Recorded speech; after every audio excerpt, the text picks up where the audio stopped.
Hello to everyone who loves creepy and exciting stories. Today, we will dive into the true story of horror that happened at one of the summer camps. Without mysticism and magic, just a cold, real fear that will make you look over your shoulder. This story is about missing people and dark secrets that hide in the woods.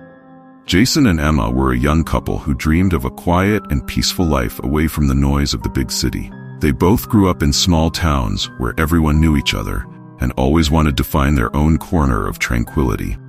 When they found out about a cozy house on the outskirts of a small American town, they decided that this was the perfect place to start a life together.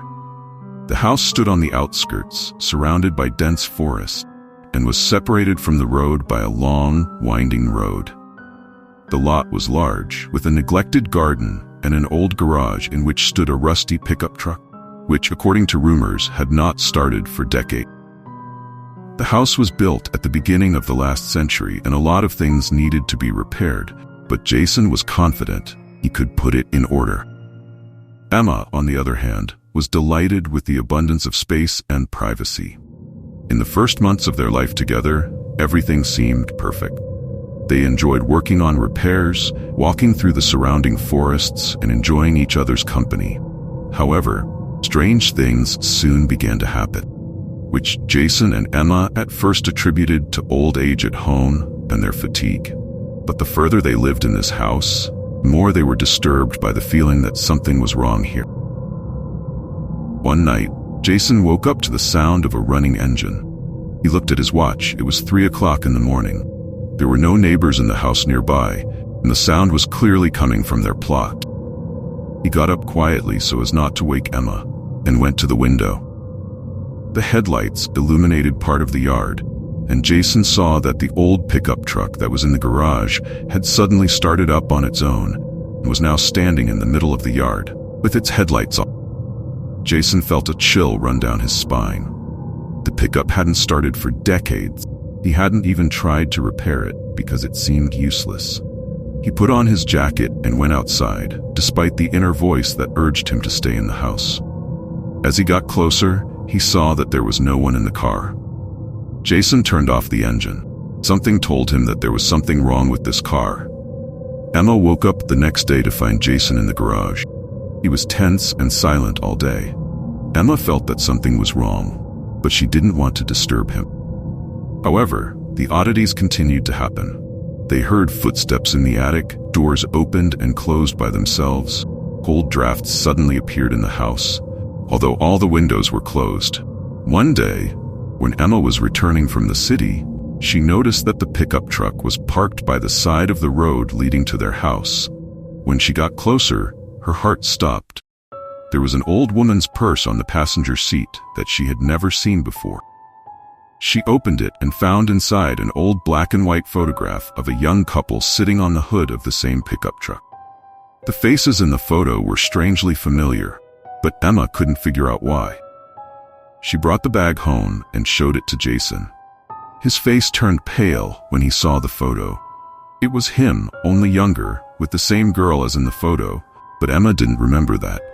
He never told her about it, and when she asked him about the girl, he just went into another room, refusing to talk.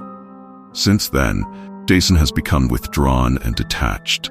He left the house less and less often and spent more and more time in the garage, where he tried to do something with the pickup truck.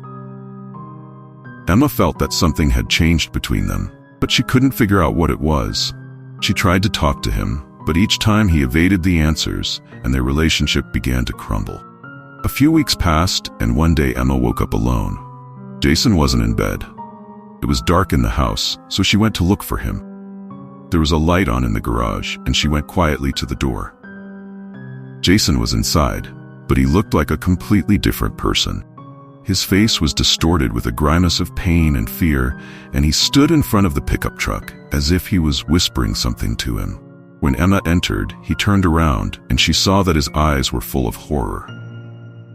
"We have to leave here," he said quietly, but something in his voice told her that it was too late. The next morning, Emma woke up alone. Jason was nowhere to be found. When she went outside, she saw that the pickup truck had disappeared. Numb with horror, she searched the entire house, found no trace of Jason. In desperation, she called the police. They only confirmed that no trace of his disappearance had been found. The days passed, but there was no word from Jason. Emma was slowly going crazy with loneliness and fear. She stopped leaving the house, afraid that she would never come back. One night, when she was losing all hope, she heard the sound of an engine outside the window. She rushed to the window and saw a pickup truck parked in front of the house. The headlights were off. Jason was in the driver's seat. Emma froze in place, not believing her eyes. Jason was sitting at the wheel of a pickup truck, his figure barely visible in the semi-darkness. But something was wrong. His posture seemed unnatural, as if he was shackled and could not move. Emma's heart was pounding so hard that it seemed she could hear it echoing in the dark. She didn't know what to do. Fear had shackled her so much that even the thought of leaving the house seemed impossible. But at the same time, she couldn't just stand and watch this horrific scene. She gathered all her courage and, throwing on her coat, went outside. The air was cold and humid, as if thickened by the terror that hung in the air. Emma walked slowly over to the pickup, trying not to lose her composure. When she got to the car, she thought she heard a whisper coming from inside. Her heart skipped a beat and she stopped. "Jason?" she called, her voice trembling. There was no response. Emma came closer and, gathering all her strength, opened the door of the pickup truck. A terrible sight opened up in front of her. Jason was sitting at the wheel. His body was cold and motionless. His eyes were wide open, but there was no life in them. Only an emptiness that reflected all the horror that he must have experienced in the last minutes of his life. His hands were curled on the steering wheel, and his face was frozen in a grimace of pain and fear. Emma recoiled, unable to believe what she was seeing. She rushed back into the house, slamming the door behind her. Her whole body was trembling with fear. She didn't know what to do next, and her only thought was to call the police. But when she ran to the phone, she found that the lines were dead. In a panic, she began rushing around the house, trying to find some way to contact the outside world. Suddenly, there was a thud in the attic. Emma froze.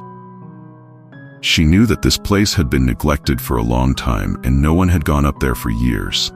But now that Jason was gone, all she had to do was figure out what was going on. With a heavy heart, she went to the stairs leading to the attic. The knocking grew louder as she approached the attic door. Emma didn't know what to expect, and every step was very difficult. She slowly opened the door leading upstairs and climbed the creaking stairs. In the dark space of the attic, there was a smell of damp and old wood. The air was thick and heavy. A light from her flashlight picked out strange shapes and objects that had long been forgotten in this attic. But Emma's attention was attracted by a large wooden chest standing in the corner. It looked old and shabby, but at the same time it seemed like it had been recently opened by someone. Her fingers trembled as she bent down and opened it. There were old things inside, scraps of cloth, rusty tools, but in the middle of all this chaos there was a small wooden box. There were strange symbols carved on its lid that Emma had never seen before. Her heart skipped a beat when she opened the drawer. There were old yellowed photographs inside, and what she saw made her blood run cold. The photographs showed people who had obviously been taken in different years, but they all had strange empty eyes and distorted, agonizing expressions. She recognized Jason among those photos, but the worst part was that there were other people in the photos, all of them sitting in the same pickup truck in which she found her husband. Emma threw away the photos and the drawer in horror, but her gaze caught on one last photo. It was a picture of a young man and a girl sitting on the hood of a pickup truck. In the background, she could see the very house she was in now. The girl in the photo looked remarkably like Emma. She felt the fear begin to consume her completely. Suddenly, the attic was plunged into darkness. Flashlight went out. Emma felt panic rising in her chest, and her breathing became ragged and rapid. She was trying to find her way back in the dark, but her hand suddenly came across something cold and slippery. She recoiled in horror, but then she heard footsteps approaching her again. In the darkness of the attic, she felt that someone or something was standing very close. Unable to stand the horror, Emma ran out of the house and raced down the path towards the city without looking back. She ran until she reached the nearest house, where she was met by the local sheriff. She confusedly told him everything that had happened. The sheriff just laughed and said that he had heard a lot of such stories. When Emma brought him to her house, they found the pickup truck parked in place. However, the sheriff was now sitting in Jason's place, his dead eyes staring straight at Emma. In desperation and horror, she tried to escape, but the shadows that began to surround her from all sides did not allow her to leave. The next day, the pickup truck was gone, as was Emma herself. No one in town saw her or the sheriff anymore. The house they bought was found empty, and it started to get overgrown with rumors about missing people again. It was said that someone saw the headlights of a pickup truck appearing in the dark of the night and heard whispers coming from the woods where this house used to stand.